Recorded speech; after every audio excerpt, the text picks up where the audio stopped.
And I'll tell you a story and ask if you could maybe reflect on one of your own. But this is a group of elite ocean racers that I train in mindfulness skills, essentially the capabilities in our matrix.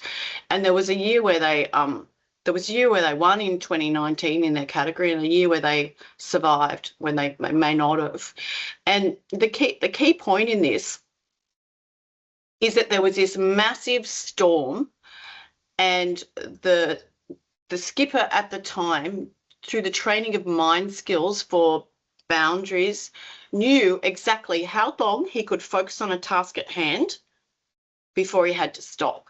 And he did exactly that in the gale. And it was that 20 minutes that meant that they won, right?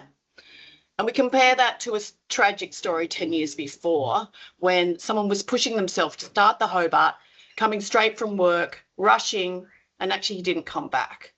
So we compare this ability to perform and to survive based on ensuring that we're very clear around our boundaries.